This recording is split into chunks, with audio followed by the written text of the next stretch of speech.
Alors, bonjour à tous. Donc, ceci est la cinquième et avant-dernière vidéo pour présenter notre formation intitulée Savoir lire un bilan et un compte de résultat. Donc, si on reprend ce qu'on a vu précédemment, donc première vidéo, on a vu la production des états financiers. Deuxième vidéo, on a zoomé sur une catégorie d'opérations particulières, donc les amortissements, les dépréciations, les provisions, les ADP.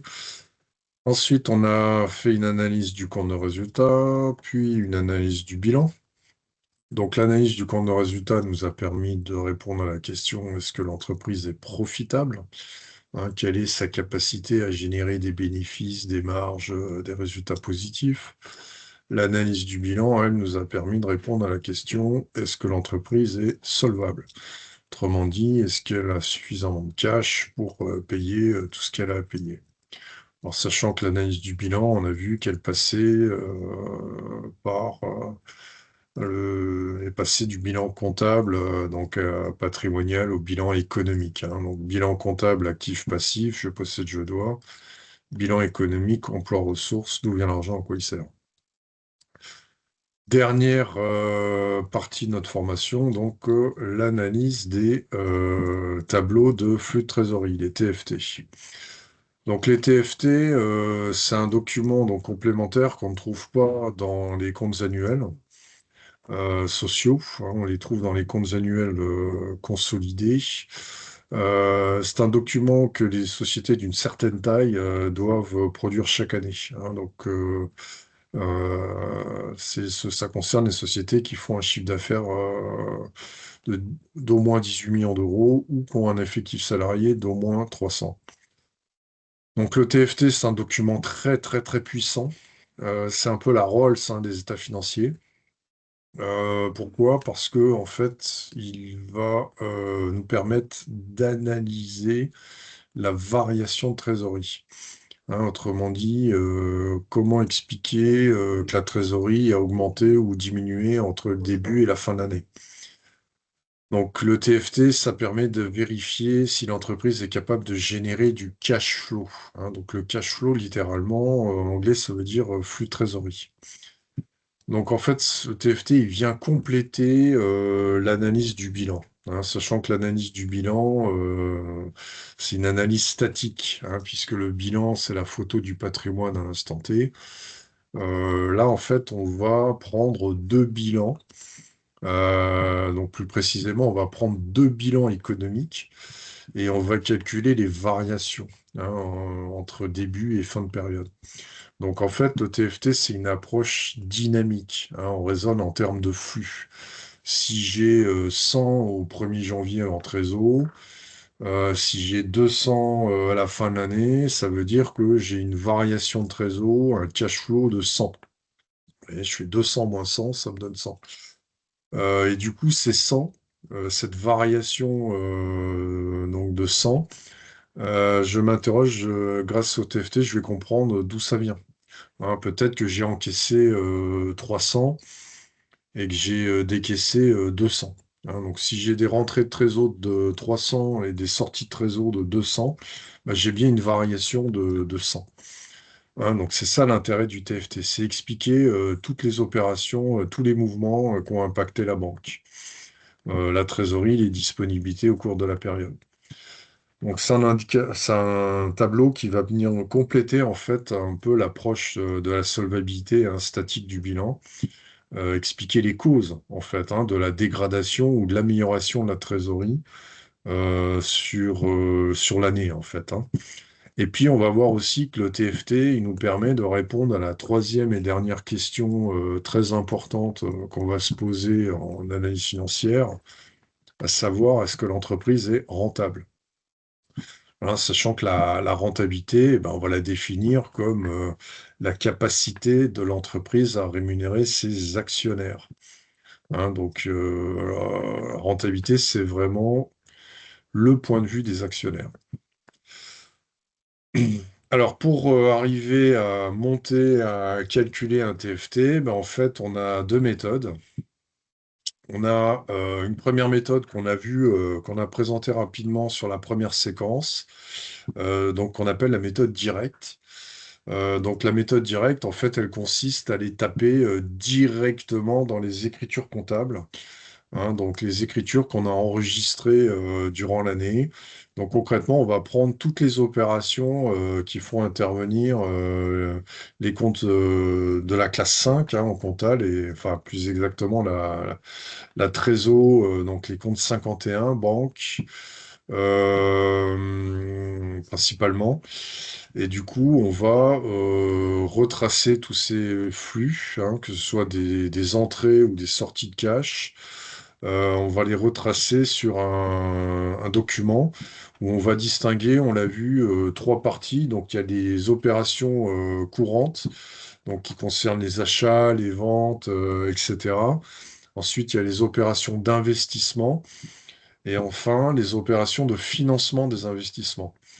Hein, donc en fait, on organise, on présente tous ces flux en termes d'encaissement ou de décaissement selon ces trois parties en fait. Hein, donc activité courante, investissement, financement. Donc ça, c'est la méthode directe, donc qui consiste à taper dans les écritures comptables d'une période hein, directement. Et ensuite, on va voir. Donc là, je vous renvoie sur la séquence 1. On avait présenté un petit peu cette approche directe. Ensuite, il y a une deuxième méthode qui va nous intéresser plus particulièrement. Donc, ce qu'on appelle la méthode indirecte, où là, on va pas taper directement dans les écritures. En fait, on va faire une analyse du cash flow à partir donc de deux bilans économiques. Hein, donc, on va retrouver notre fameuse égalité, à savoir les disponibilités, c'était la différence entre les ressources durables et l'actif économique. Simplement, ici, on s'intéresse aux variations. Hein, donc, la formule devient variation des ressources durables moins variation de l'actif économique va nous redonner le fameux cash flow, en fait. Alors, cette approche indirecte est tout à fait intéressante parce que même si on n'a pas accès à la comptabilité, et même si on n'a pas accès à l'intégralité de la liasse fiscale, eh bien, on va voir qu'à partir de deux bilans et de deux comptes de résultats, bah, on va être capable de faire une estimation de ces fameux flux de trésorerie, en fait. Hein.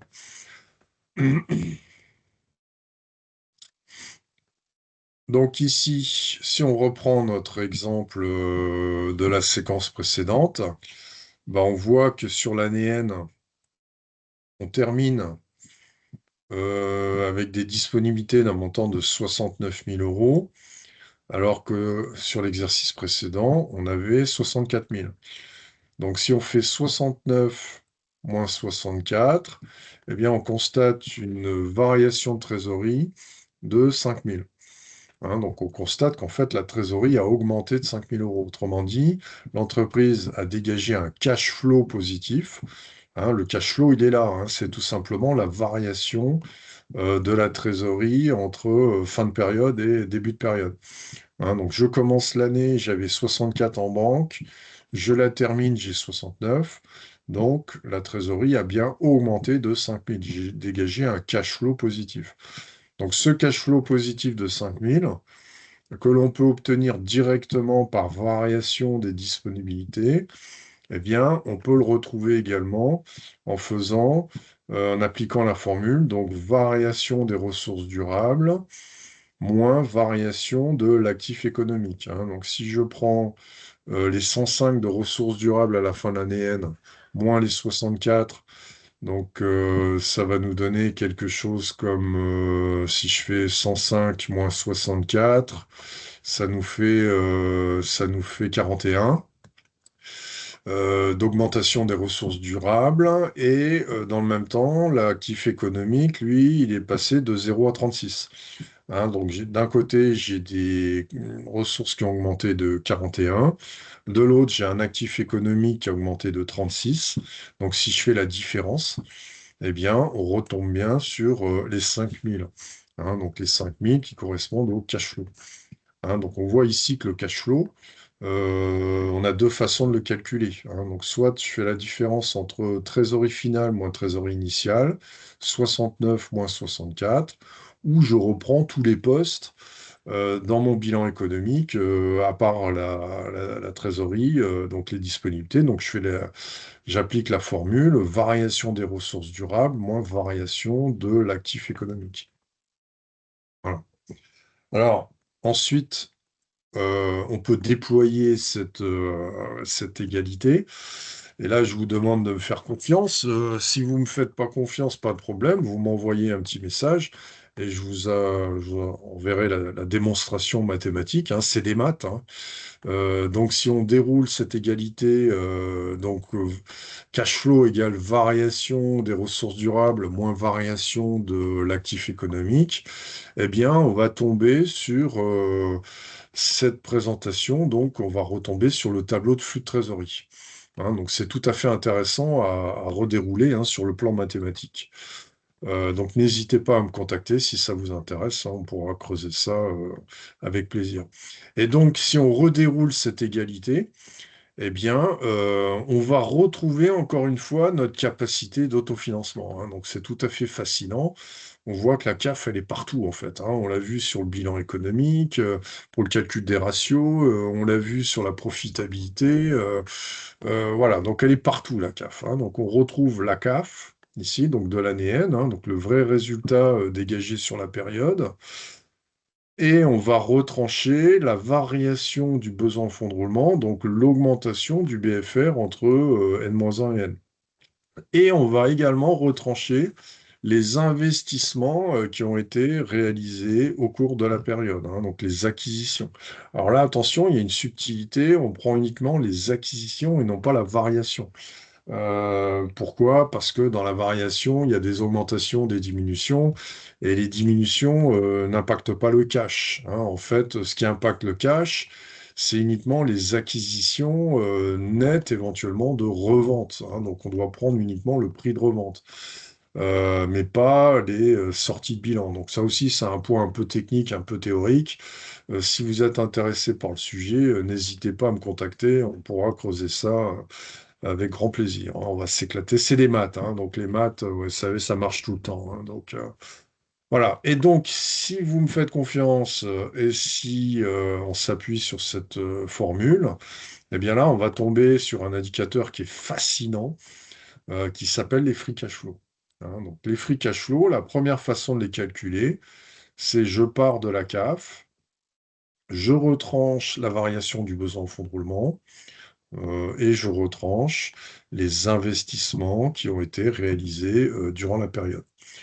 Et ça nous donne donc free cash flow, donc littéralement, ça veut dire flux de trésorerie disponible, hein. Autrement dit, en fait, ça correspond à ce que l'entreprise a généré comme trésorerie au cours de la période, une fois qu'elle a autofinancé l'augmentation de son besoin en fonds de roulement et qu'elle a autofinancé ses investissements.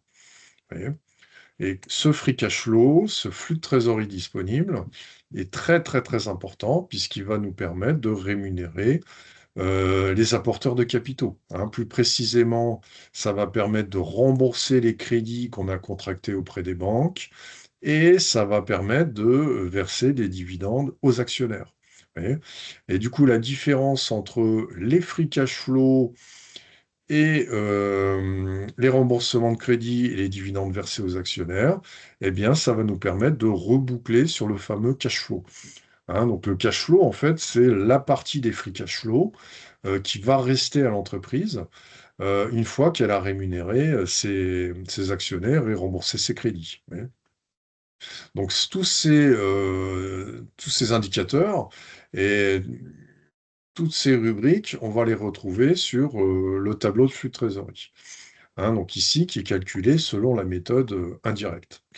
Alors, c'est un document qui est particulièrement puissant parce que, en fait, il permet de pister le cash, en fait, hein. C'est comprendre concrètement comment l'entreprise a fait pour augmenter sa trésorerie de 5 000 en partant d'une CAF de 51 000. Ouais.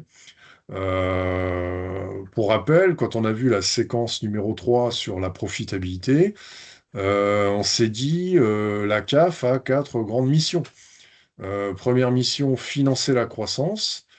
Donc maintenant, on peut reformuler en disant, bah, c'est financer la variation du besoin en fonds de roulement. Deuxième mission de la CAF, on a dit, c'est financer les investissements. Troisième mission de la CAF, on a dit, c'est rembourser les crédits. Et quatrième mission, on a dit, c'est rémunérer les actionnaires, hein, donc leur verser des dividendes. Voilà. Donc on part de 51, on retranche les investissements en BFR et en CAPEX, on retranche le remboursement du capital emprunté, les dividendes versés, et ça nous donne le cash flow. Ouais. Donc ça, c'est ce qui reste, hein, c'est la part des free cash flow qui reste à l'entreprise, hein, qui va lui permettre de consolider sa trésorerie. Voilà, donc ces TFT sont très très intéressants, en particulier parce qu'ils vont nous permettre de calculer cet indicateur, hein, les free cash flow. Les grosses sociétés communiquent énormément sur leur capacité à dégager des free cash flow positifs.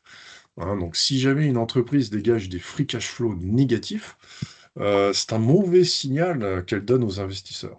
Alors sachant qu'évidemment, une année ou deux, les free cash flow peuvent être négatifs, hein, en particulier si l'entreprise a réalisé des investissements importants. Mais si chaque année, sur plusieurs années, vous sortez des free cash flow négatifs, à un moment donné, il va y avoir une sanction défavorable des investisseurs et des marchés financiers, hein. Donc, il faut arriver à sortir des free cash flow positifs, hein. Donc là, récemment, dans l'actualité, la société Nvidia a communiqué auprès des actionnaires, hein, les investisseurs, en disant, bah voilà, nous allons verser aux actionnaires 50% de notre free cash flow, en fait, hein. Donc souvent, les sociétés s'engagent comme ça sur un pourcentage des free cash flow qui vont être redistribués aux actionnaires. Alors, sachant que de toute façon, même si c'est pas intégralement redistribué aux actionnaires, c'est pas gênant parce que si ça reste dans l'entreprise, hein, imaginez que l'actionnaire ne touche pas de dividendes, bah, de toute façon, les free cash flow vont rester dans l'entreprise. Ça va consolider la trésor et donc ça va augmenter la valeur de l'actif économique, de sorte qu'en définitive, ça augmentera la valeur des capitaux propres. Hein, donc concrètement, en fait, ce qu'il faut retenir et ce qu'il faut savoir, c'est que l'actionnaire, bah, il a deux façons de se rémunérer. Soit il se rémunère à court terme sous forme de dividendes, hein, c'est-à-dire qu'en fait, il va prélever une partie des free cash flow, ou bien il se rémunère à moyen ou long terme sous forme de plus-value. Hein, autrement dit, bah, s'ils ne prélèvent pas de dividendes, les bénéfices sont mis en réserve, ça améliore la trésorerie de la société, et du coup, ça augmente la valeur de l'entreprise, donc la valeur de ses actions, hein. Donc concrètement, en résumé, l'actionnaire, il gagne tout le temps, quoi. La question, c'est de savoir comment il se rémunère. Est-ce que c'est à court terme sous forme de dividendes, ou est-ce que sous forme de plus-value, si un jour il revend ses actions, en fait. Voilà, donc d'où l'importance des free cash flow. C'est vraiment un indicateur, c'est l'indicateur ultime, hein, on ne pourra pas faire mieux, parce que concrètement, là, on est sur du cash. Donc c'est un peu la philosophie de Margaret Thatcher, hein, il y a quelques décennies, quand elle avait dit aux Anglais, I want my money back, hein. Donc elle était prête à investir dans l'Europe. Mais en contrepartie, elle voulait un retour sur investissement, hein. Bah, les free cash flow, c'est ça, hein, c'est des actionnaires qui disent, OK, I want my money back. Moi, je veux bien vous prêter de l'argent, mais comment je me rémunère, quoi? Et je me rémunère soit en dividende, soit en plus-value, si je vous laisse l'argent que j'ai, si je vous laisse les free cash flow dans l'entreprise, mais derrière, je pourrais me rémunérer un jour en revendant mes actions, en fait, hein. Alors, ces free cash flow qui sont vraiment l'indicateur, la Rolls, hein, des indicateurs financiers, donc on retrouve sur les tableaux de flux de trésorerie, eh bien là encore, on a deux manières de les calculer. Donc on l'a vu nous, la première méthode, donc la méthode soustractive. Donc méthode soustractive donc qui consiste à partir de la CAF. Et donc on va retrancher la variation du BFR et on va retrancher donc les investissements qui ont été réalisés au cours de la période. hein. Donc ça nous donne les free cash flow. Alors ça, c'est problématique quand on a uniquement un bilan à compte de résultat. En particulier, alors la variation du BFR, il n'y a pas de problème. On peut la calculer. Par contre, les acquisitions, on ne peut pas raisonner, on l'a dit, sur la variation des actifs immobilisés, parce que dans la variation, on a les acquisitions et on a les sorties de bilan. Et les sorties de bilan, ça n'impacte pas le cash, en fait.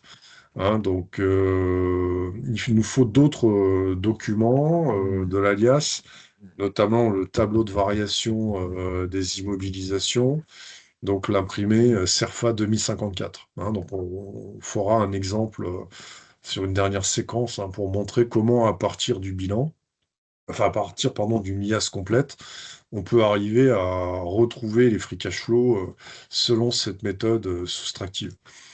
Alors, pour contourner la difficulté, si on n'a pas accès à l'alias complète, eh bien, on va utiliser une deuxième méthode qui s'appelle la méthode additive. Donc, méthode additive, elle est très simple, consiste à dire, bah, en fait, je vais partir de la dernière ligne. Hein, donc, je vais partir du cash flow et en fait, je vais neutraliser ces deux opérations pour remonter sur les free cash flow. Vous voyez. Donc, du coup, la formule de calcul, c'est je pars de ce qui reste, donc les 5. Et je neutralise les dividendes que j'ai versés, hein, donc je fais plus 5, et je neutralise aussi la variation des emprunts. Donc ici, il y avait une variation négative de 5 000, ce qui veut dire qu'en fait, l'entreprise s'était désendettée. Elle avait remboursé du capital emprunté pour 5 000. Et donc là, pour le neutraliser, j'inverse le signe, je mets le signe moins. Et du coup, si je fais moins par moins, c'est des maths, hein, ça fait du plus. Et donc, si vous dites, OK, je pars de 5, ce qui reste à la fin, et je reprends les dividendes et je neutralise le remboursement du capital, eh bien, je reboucle sur les free cash flow. Et ça, c'est tout à fait intéressant. Vous voyez, parce que c'est facile à faire. Il suffit de prendre deux bilans économiques, calculer les variations. Les dividendes versés, on verra qu'on peut les retrouver assez facilement. Et pareil pour la variation des emprunts, hein, c'est très facile à faire. Donc en fait, la méthode additive pour le calcul des free cash flow nous permet de contourner la difficulté sur les acquisitions d'actifs immobilisés qu'on ne peut pas trouver uniquement à partir de deux bilans. Voilà. Alors l'intérêt de ces deux méthodes, là aussi, c'est permettre de s'autocontrôler. Hein. Donc quand on a accès à une IAS complète, bah, on va pouvoir faire les calculs pour s'assurer qu'on ne s'est pas planté. Hein, donc en fait, on voit que les free cash flow, c'est comme la CAF. On a deux méthodes, hein, additive ou soustractive. Voilà. Alors, quel est l'intérêt de ces fameux tableaux de flux de trésorerie et de ces free cash flow? Eh bien, c'est calculer, on peut calculer aussi des indicateurs, hein. On peut compléter l'analyse avec quelques petits ratios. Donc, tout d'abord, on l'a dit, les tableaux de flux et les free cash flow vont nous permettre de calculer la rentabilité de l'entreprise. Vous voyez. Donc la rentabilité, ça correspond à la capacité de l'entreprise à rémunérer ses actionnaires. Autrement dit, en fait, ça veut dire que c'est la capacité de l'entreprise à dégager des free cash flow positifs. Hein, donc si jamais une entreprise dégage des free cash flow négatifs, comment elle va faire pour rembourser ses crédits et comment elle va faire pour verser des dividendes à ses actionnaires. Elle peut le faire, mais ça veut dire qu'elle va être obligée de taper dans sa trésorerie. Elle ne pourra pas autofinancer les dividendes avec ce qu'elle a généré comme trésorerie, comme cash flow, pardon, durant l'exercice. Vous voyez.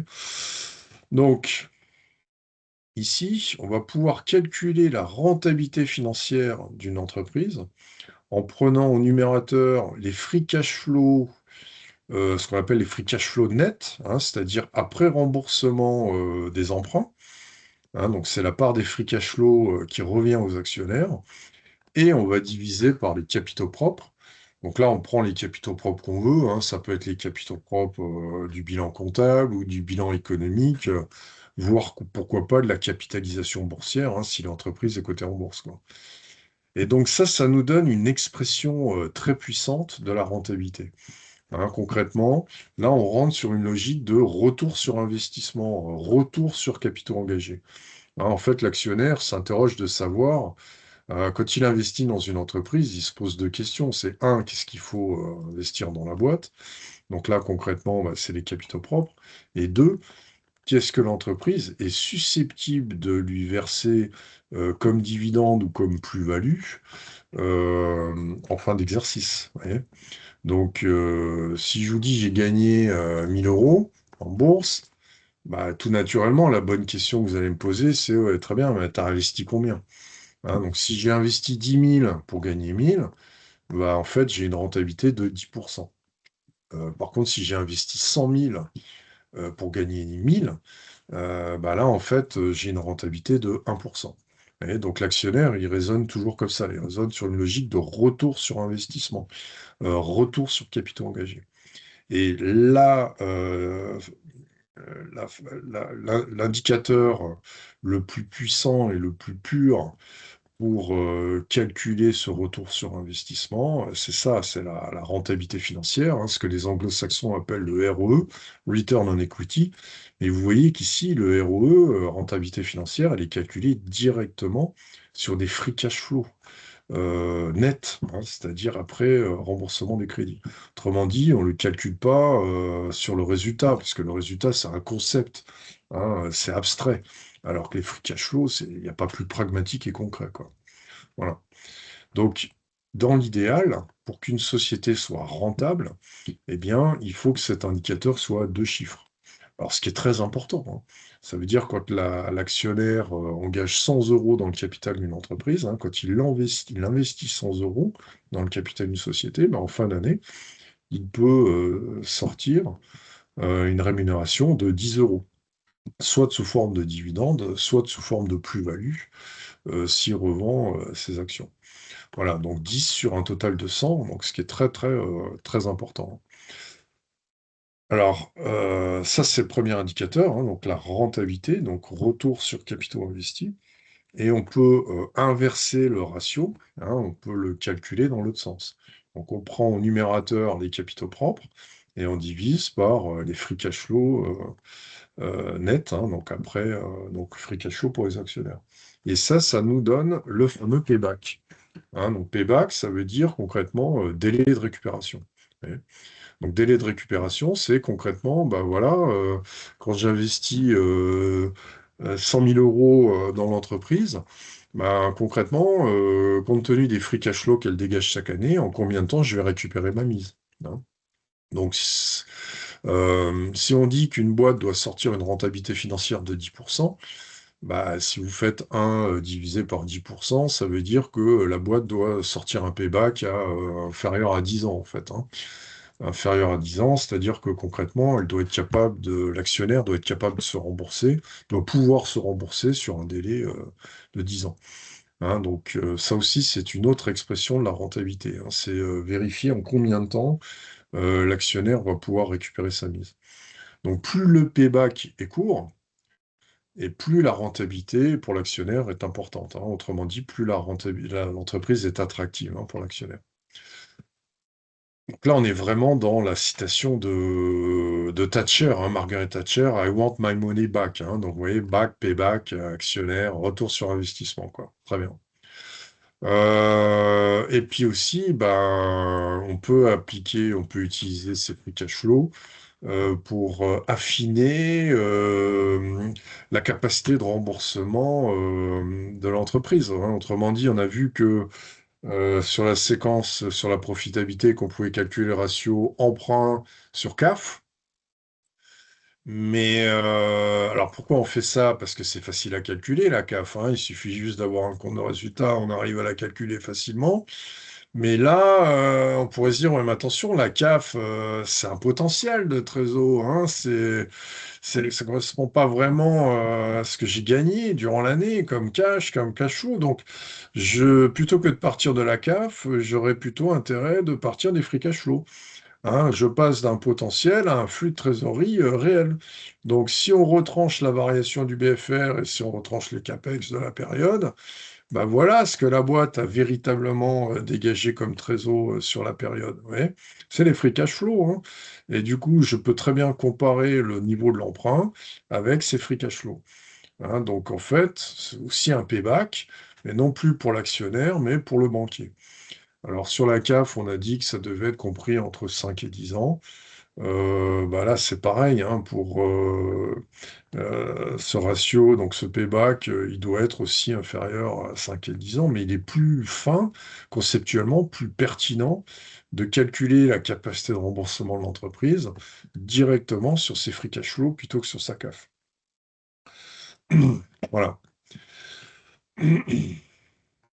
Et donc, en conclusion, eh bien, conclusion de cette séquence 5, pour améliorer la rentabilité d'une entreprise, eh bien, on comprend que là encore, l'entreprise, elle a deux leviers, hein. On a vu que pour améliorer la profitabilité, il fallait augmenter les produits ou diminuer les charges, et ou diminuer les charges. Pour améliorer la solvabilité, on a vu qu'il fallait augmenter les ressources durables et ou diminuer l'actif économique. Et maintenant, pour augmenter la rentabilité d'une entreprise, on voit qu'on a encore deux leviers. C'est soit augmenter les free cash flow ou comprimer les capitaux propres, hein, puisqu'on a vu que à la rentabilité, c'était le rapport entre free cash flow et capitaux propres.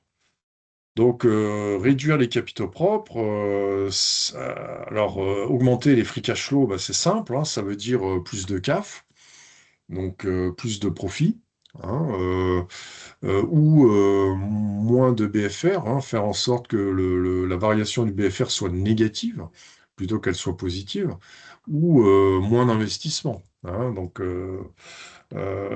ça, c'est la première possibilité. Et puis la deuxième possibilité, c'est réduire les capitaux propres.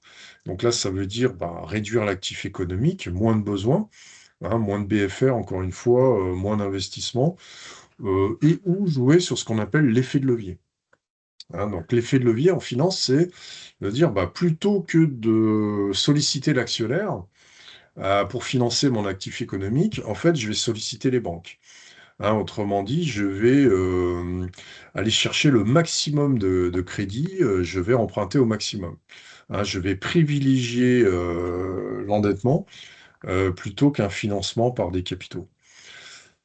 Et du coup, bah, si je me finance par de la dette, l'actionnaire, les financements en provenance d'actionnaires sont moindres, et donc ça améliore la rentabilité de l'entreprise. Voilà. Et donc, en définitive, eh bien, on comprend ici que la logique financière de l'entreprise, en fait, alors ça, c'est un peu l'approche de Pierre Vernimmen, hein, dans son ouvrage Finance d'entreprise. Donc, simplement, lui, cette approche, il la déploie à partir du ROS et du ROE, donc la rentabilité économique, rentabilité financière, qui sont calculées sur des résultats. Alors que maintenant, on a plutôt tendance à la calculer directement sur la base des free cash flow, hein. Donc l'entreprise s'apparente à un actif, donc un actif économique qui est censé générer des free cash flow afin de rembourser ses emprunts, rémunérer ses actionnaires et consolider ses disponibilités, hein. Donc ça, c'est un schéma qui est tout à fait intéressant parce qu'il résume bien tout ce qu'on a vu durant cette formation, hein. Donc, une entreprise qui est performante sur le plan financier, c'est vraiment une entreprise qui dégage des free cash flow positifs. Et donc, en conclusion générale, eh bien, maintenant, j'espère que vous ne ferez plus l'erreur hein, basique qu'on retrouve souvent dans la littérature ou dans la presse, c'est bien faire la distinction entre la profitabilité, la solvabilité et la rentabilité, hein. Ce sont trois notions complètement différentes. Donc, profitabilité, on l'a dit, c'est la capacité de l'entreprise à dégager des profits, des marges, des bénéfices, des résultats positifs, hein. Donc ça, on a dit, c'est la base, c'est vraiment la condition sine qua non. Donc pour appréhender, pour mesurer la profitabilité de l'entreprise, on va prendre le compte de résultat, donc le CDR, hein, donc les imprimés CERFA 2052-2053. Et on va calculer, on l'a vu, les SIG, hein, les soldes intermédiaires de gestion, et la CAF, hein, donc la capacité d'autofinancement. Ensuite, on a vu que non content d'être profitable, il fallait qu'une entreprise soit solvable. Donc la solvabilité, on l'a définie comme la capacité de l'entreprise à payer ses dettes. Hein, donc concrètement, est-ce que l'entreprise a suffisamment de cash, de trésorerie pour payer ses fournisseurs, payer ses salariés, ses créanciers, etc., etc. Et donc bizarrement, paradoxalement, on a vu qu'une entreprise pouvait être profitable, mais pas solvable. Hein. Concrètement, elle peut se retrouver en état de cessation de paiement parce que la boîte est mal gérée. Hein. Donc stock pléthorique, des clients qui payent pas, ou des investissements mal sélectionnés ou mal financés, quoi. Ouais. Ou l'inverse, hein, on peut avoir une société qui est solvable, qui n'a pas de problème de trésor, parce qu'elle a un trésor de guerre, elle a constitué un pécule important, mais concrètement, elle est confrontée à des problèmes de profitabilité, hein, parce qu'elle est sur des marchés en récession, des marchés en déclin, où ses marges sont attaquées à cause de l'inflation, etc., etc. Ouais. Donc, deuxième condition très importante, en plus d'être profitable, il faut être solvable. Hein. Donc il faut se constituer un trésor de guerre, il faut du cash. Et enfin, quand on travaille dans les grandes entreprises, il faut également penser aux actionnaires. Hein. Donc non content d'être profitable et d'être solvable, en plus, il faut s'assurer que l'entreprise est rentable. Hein. Donc la rentabilité, on l'a définie comme la capacité de l'entreprise à rémunérer ses actionnaires. Hein. Donc là, on est vraiment, c'est le point de vue des investisseurs, des professionnels. Et donc, le calcul de la rentabilité va s'effectuer à partir des tableaux de flux de trésorerie, hein, donc les TFT. Donc, on peut obtenir soit directement, soit qu'on arrive à reconstituer à partir de deux bilans économiques. Et en particulier, dans ces TFT, on va calculer les fameux free cash flow. Hein. Donc, si jamais l'entreprise dégage des free cash flow positifs, c'est un très bon signal, hein, qu'on donne aux investisseurs. Voilà. Alors là, nous avons terminé la formation. Donc, nous avons répondu, je l'espère, aux deux premiers objectifs pédagogiques qu'on s'était fixés, hein, à savoir bien faire la différence entre bilan, compte de résultat, TFT, et ensuite bien faire la différence entre la profitabilité, solvabilité, rentabilité. Dans une dernière séquence pédagogique, eh bien, nous allons basculer dans l'univers magique de l'intelligence artificielle, hein. Donc, nous allons voir comment aujourd'hui, avec les outils d'IA, on peut réaliser un diagnostic très rapidement, hein, en l'espace de quelques minutes. On va pouvoir réaliser une analyse financière complète.